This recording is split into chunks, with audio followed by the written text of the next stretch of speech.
To write a direct variation equation, I'm going to use the equation y equals a times x, where a is our constant of variation, basically our slope.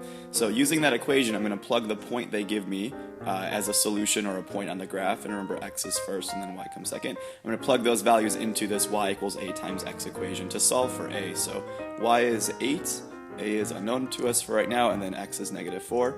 Excuse me. If I divide both sides by negative 4, I'll come up with an a value of negative 2. So there's my constant of variation, or my slope, if you're thinking of it that way. And then because they again wanted the equation of this line, don't forget to actually go back and write the equation with the a value plugged in. So there's my direct variation equation. They also said to sketch a graph, so if I want to sketch this real quick, all direct variation equations are going to go through the origin, since there's no y-intercept for these problems, or the y-intercept 0. So just a real quick sketch. I'm going to change my color real quick. My y-intercept will be 0, 0, 0, and then my slope is negative 2 over 1, so I can count down 2 and backwards 1, or up 2 and or down 2 and forwards 1, or up 2 and backwards 1, and do that as many times as I want to. So there's a really rough, oops, I missed my point. There's a really rough sketch of what that line would look like. Do better, use graph paper and use rulers and all that, but there's a rough sketch of what that will look like.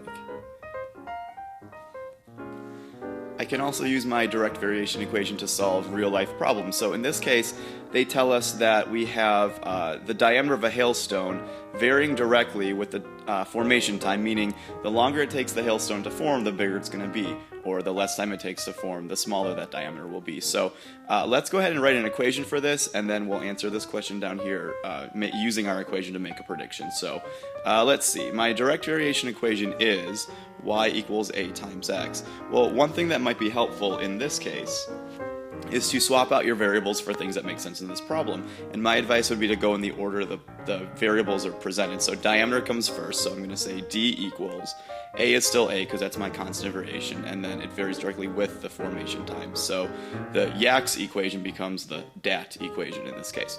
So let's go ahead and look at our, picture over here and take this data, just like we did in that last example, to find out what our a value is going to be. So plugging in the values that we know, the diameter is 0.75, and then the time it took to form that was about 12 minutes. So just like last time, I'm going to divide both sides by 12 to find my constant of variation, and I get a constant of variation of 0.0625.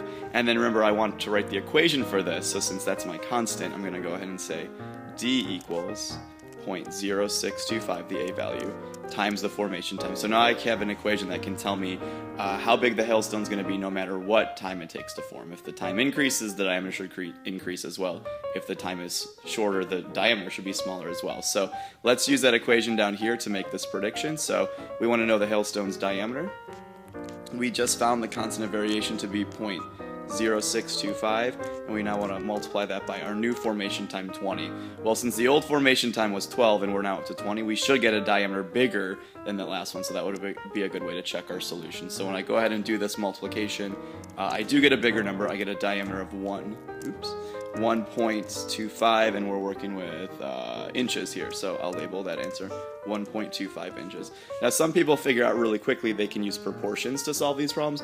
That's fine. That's really all the direct variation equation is. It's just a proportion problem, and so they can get this final answer without any issues.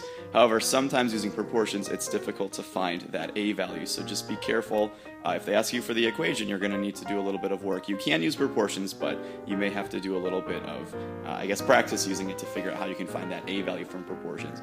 Otherwise, just do what I showed you here. It's not too bad.